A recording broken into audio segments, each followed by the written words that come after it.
So hi guys, this is Neil again at ito yung vlog about night walk at the Flag Island. So doon ako papunta ngayon. Dito sa likod ko yung building ng Gold Souk.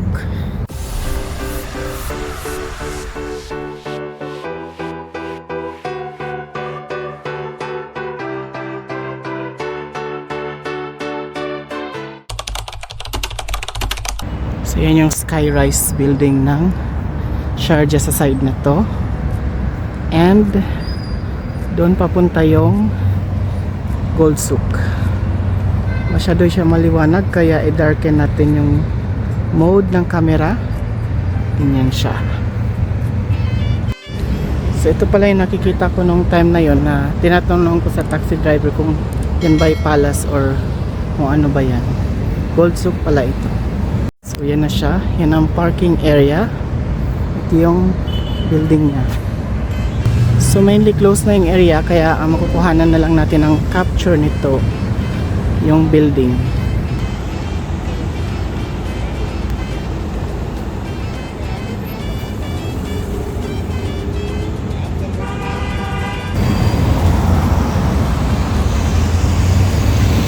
Sa part na to, meron din isa pang mosque and merong parang park.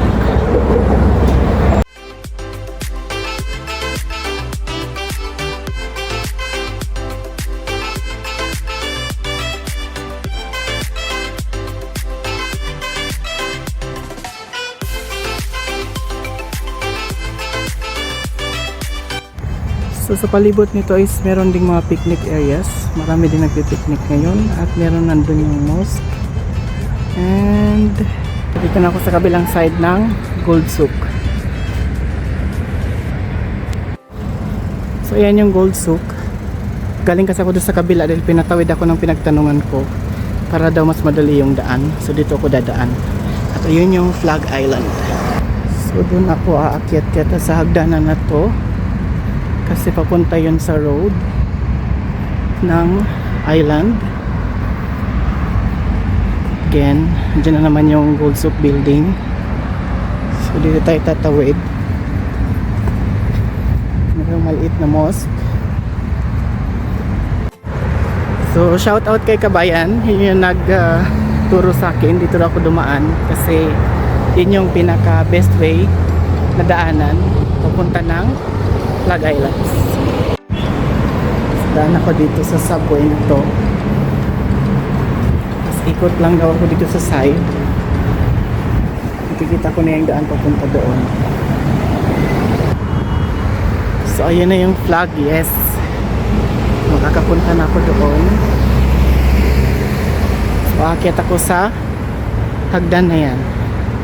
Yan yung road papunta doon. Nakalimutan ko kasi kung ano yung pinangalan nito doon sa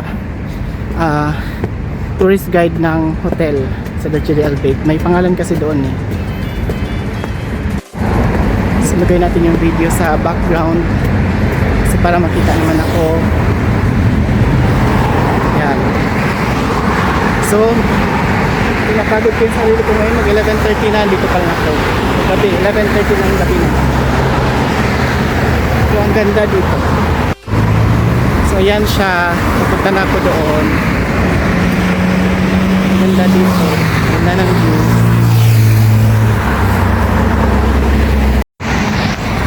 So ito na, malapit na ako sa flag mismo. A few inches later. So unfortunately, nung dumating ako dito, naka-close na pala siya.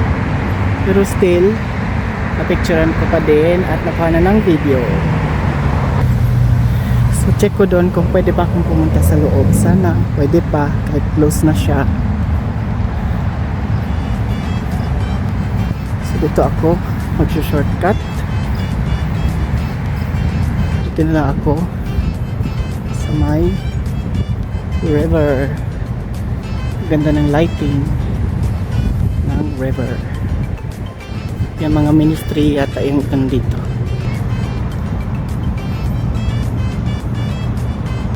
So yung flag pala is hindi naman pala close, kundi yung amphitheater lang na katabi siguro nito. Yan yung flag. Parang yan sa Oman yan, yung pinakamataas na pole.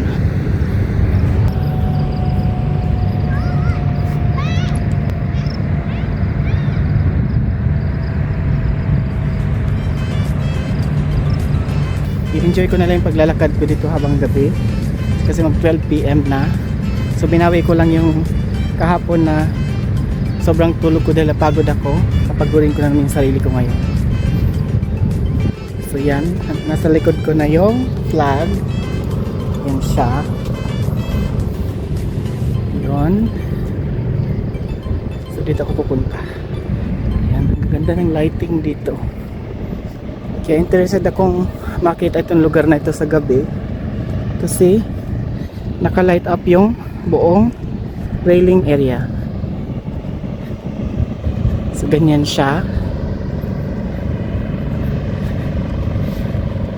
So hindi kagaya dun sa ibang napuntahan ko dito sa Sharjah, kabi-kabilaan yung mga pwede mong pasyalan. Hindi mo na kailangan sumakay pa.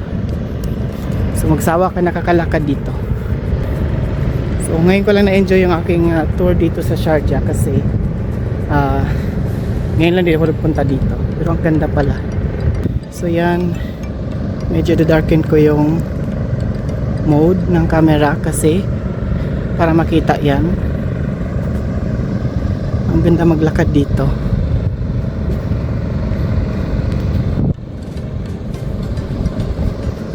Yan. So tignan natin kung hanggang saan ako aabot.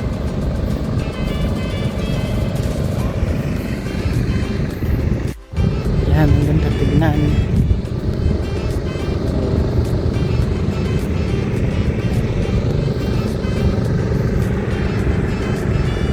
Ayos talaga.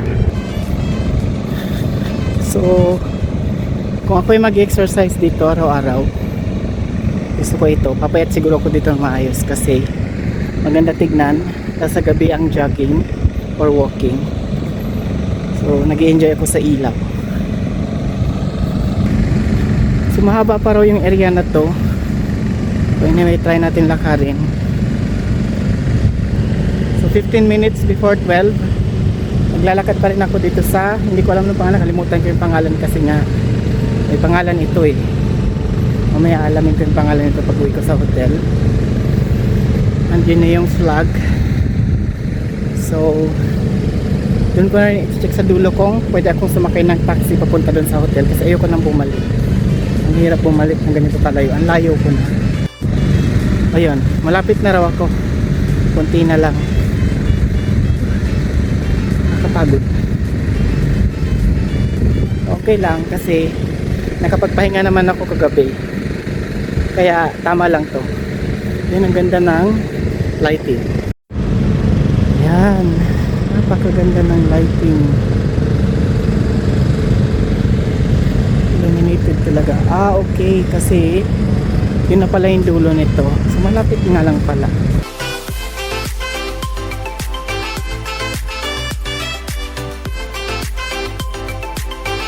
So pagdating sa area nito, meron siya mga drawing sa wall sa ilalim ng bridge. So yan. About ito sa Sharjah. So ang ganda ng mga design nila dito. Yan. And yun na yung pinaka-end nito. Kasi papunta na siya ng dagat. So dito ko na i-end yung vlog about my night walk at the Flag Islands. So alamin ko mamaya kung anong pangalan itong island na to. Ilalagay ko dito sa title ng vlog. Thank you for watching and see you on my next vlogs about Sharjah. Bye!